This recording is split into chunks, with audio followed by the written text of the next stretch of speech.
Olá, bom dia, boa tarde, boa noite. Que Jesus ilumine os nossos caminhos no estudo mais uma vez dos seus ensinamentos. Que possamos começar a semana com pensamentos elevados, fortalecidos no amor e na fé em Jesus. Seja uma semana linda de paz, de esperança e de fé, pedindo a Jesus que ilumine e fortaleça os nossos passos para sempre caminharmos segundo os ensinamentos que Ele nos traz. Graças a Deus. E o nosso estudo hoje é do livro Fonte Viva, psicografado por Francisco Cândido Xavier, pelo Espírito Emmanuel. O capítulo 89 chama-se Em Nossa Marcha. Começa com um trechinho do Evangelho de Marcos, no capítulo 10, versículo 51, que diz assim: Perguntou-lhe Jesus, que queres que eu faça? E aí Emmanuel vai explicando para a gente, ele diz assim: cada aprendiz em sua lição, cada trabalhador na tarefa que lhe foi comedida, cada vaso em sua utilidade, cada lutador com a prova necessária.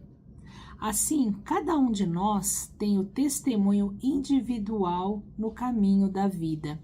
Às vezes a gente fica pensando em salvar o mundo, em resolver todos os problemas, mas a nossa contribuição é muito pequena, né? De cada um individualmente é muito pequena, mas são nessas tarefas individuais, no cumprimento dessas obrigações individuais, que o todo se transforma, porque a gente fica sempre esperando ser o super-herói quando a gente não está dando conta nem das nossas pequenas tarefas diárias. E é para isso que ele está chamando a atenção, para que cada um pense no seu testemunho individual no caminho da luta. E ele continua: por vezes falhamos aos compromissos assumidos e nos endividamos infinitamente. No serviço reparador, todavia, clamamos pela misericórdia do Senhor, rogando-lhe compaixão e socorro. A pergunta endereçada pelo mestre ao cego de Jericó é, porém, bastante expressiva. Então, a gente está assumindo compromissos e a gente se endivida, como ele diz aqui, e a gente sempre pede pela misericórdia do Pai, a gente quer socorro para facilitar a nossa caminhada. Mas nessa passagem do Evangelho, quando o cego de Jericó chega a ele e pede, né, para que ele o ajude, Jesus pergunta para ele: que queres que eu faça? E a gente acha até engraçado, porque fala assim, mas que pergunta, né? Claro que eu quero voltar a enxergar. Porque é óbvio que esse é o meu problema, mas às vezes a gente não tem noção disso. E a gente pede coisas que não tem nada a ver com o nosso crescimento. Então ele diz assim: a indagação, seja, que queres que eu faça, deixa perceber que a posição melindrosa do interessado se ajustava aos imperativos da lei. Nada ocorre à revelia dos divinos desígnios. Bartimeu, o cego, soube responder solicitando visão. Entretanto, quanta gente roga acesso à presença do Salvador e quando por ele é interpelada, responde em prejuízo próprio. E aqui é bem interessante, porque às vezes a gente roga para Jesus: olha, me ajuda, eu preciso, né? Eu preciso de uma vida melhor, eu preciso de facilidades, eu preciso de coisas boas para mim e só para mim. E a gente está saindo dos desígnios de Deus. Por quê? Porque nós temos uma jornada, nós fizemos um compromisso, a gente tem uma jornada de aprendizado. E a gente fica, quando a gente está com dificuldades, ou quando a gente se sente fraco, pedindo que tudo isso seja tirado da gente, que a gente não precisa passar por experiência negativa nenhuma. Sem saber que são essas experiências boas e ruins, também não precisam ser só coisas ruins, mas são essas experiências que vão modificar a nossa maneira de ser, a nossa maneira de pensar, mudar o nosso procedimento junto à realidade da vida. Porque se a gente não pede que nada aconteça, em geral a gente acaba caindo em depressão, em ansiedade, porque a gente não está fazendo nada e o nosso corpo, tanto quanto o nosso espírito, precisa de movimento, ele precisa desse trabalho, né, de colocar em prática as funções para as quais a gente foi programado. Então ele diz: lembremo-nos de que por vezes perdemos a casa terrestre a fim de aprendermos o caminho da casa celeste. Ou seja, às vezes a gente perde os nossos bens materiais para que a gente aprenda a dar valor ao que realmente importa, a nossa família, as pessoas que nos ajudam. Em muitas ocasiões somos abandonados pelos mais agradáveis laços humanos, de maneira a retornarmos aos vínculos divinos. Então, às vezes a gente perde as famílias, as pessoas que estão próximas, para que a gente possa ampliar a nossa visão de amor fraterno das pessoas que estão ao nosso lado. Há épocas em que as feridas do corpo são chamadas a curar as chagas da alma, e situações em que a paralisia ensina a preciosidade do movimento. Então, todas as nossas dificuldades, todas as nossas provas no meio do caminho são feitas de maneira que a gente possa crescer, aprender, melhorar. É como exercício físico. A gente vai lá para fazer, dói, não é agradável, a gente prefere estar em casa assistindo um filmezinho, tomando uma refeição gostosa, mas a gente faz isso pelo nosso corpo porque ele precisa de movimento, ele precisa se fortalecer, e o fortalecimento, na maioria das vezes, se dá através do nosso suor, da nossa força física, do nosso exercício, de pegar pesos, dificuldades e correr e se movimentar para que o corpo seja saudável. Da mesma maneira, o nosso espírito, ele precisa ser treinado, ele precisa ser testado para que ele se fortaleça. E ele diz: é natural peçamos o auxílio do mestre em nossas dificuldades e dissabores.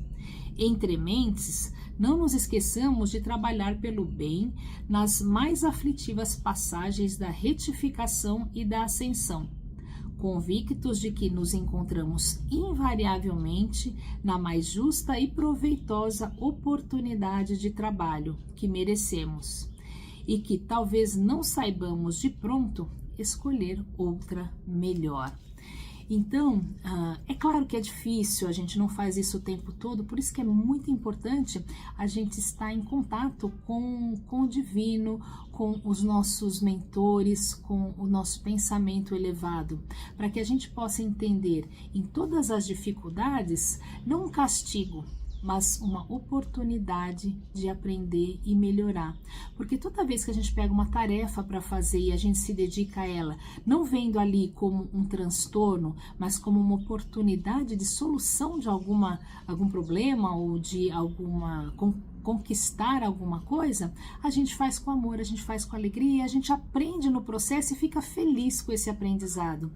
Não é buscar facilidades apenas, não é se sobrecarregar com as dificuldades da vida, mas sim entender que tudo o que acontece tem uma razão de ser, e se veio para a gente é porque nós somos plenamente capazes de resolver cada uma delas. É complicado, a gente gosta de ser mimado, a gente gosta de facilidades, quem não gosta?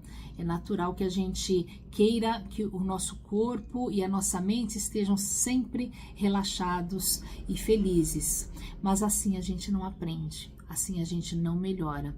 Se todo mundo tivesse parado nesse processo de se sentir confortável com o que tem, com o que está ali acontecendo, e sem tentar melhorar em nada, ainda estaríamos nas cavernas. E aí a gente não ia gostar com esse friozinho de estar aí à mercê das intempéries do tempo. Então, vamos lá, aprender sim, as dificuldades existem e por isso a gente se mantém ligado ao plano espiritual, ao Mestre Jesus, pedindo sim fortalecimento, não a retirada das nossas dificuldades, mas o fortalecimento que a gente precisa para ser capaz de enxergar a dificuldade no tamanho que ela tem e ser capaz de resolver ela com coragem, com boa vontade e com muita fé.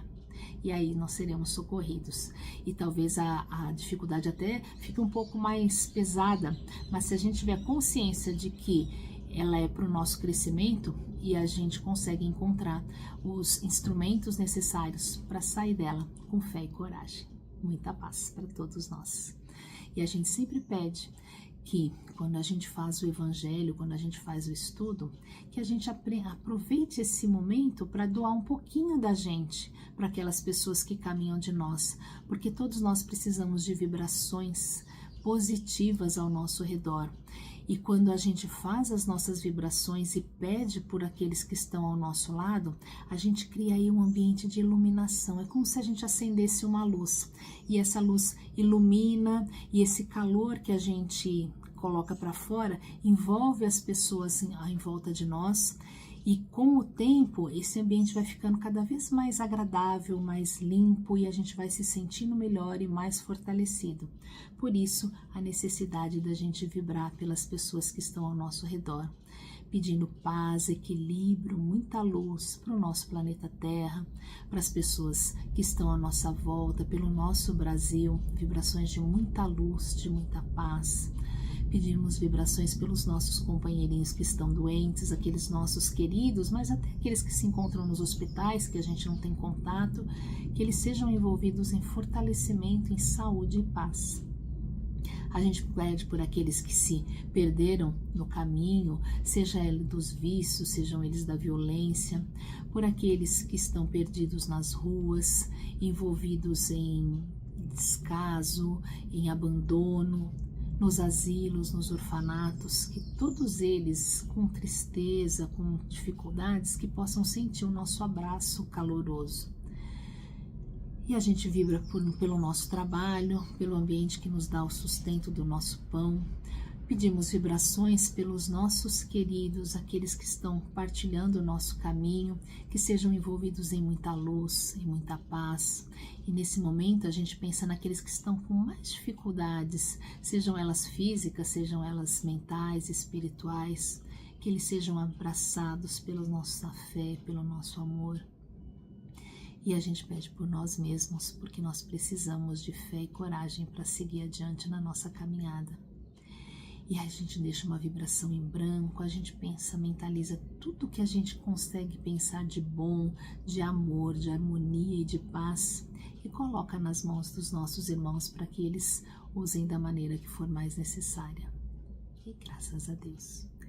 Encerramos o nosso estudo do Evangelho pedindo a Jesus que ilumine os nossos caminhos, que abra as nossas mentes para que entendamos as dificuldades e os ensinamentos no caminho, como lições de aprendizado, de crescimento de nós mesmos, que sejamos úteis à causa do Evangelho, então que possamos pôr em prática a caridade, o amor, a bondade que Ele nos ensina em todos os seus ensinamentos. E agradecemos a Deus nosso Pai, a Jesus o nosso Mestre, por nos guiar, nos orientar, e pedimos que mantenhamos os nossos ouvidos e os nossos olhos abertos para esse aprendizado. Que Jesus esteja conosco, hoje e sempre. Graças a Deus.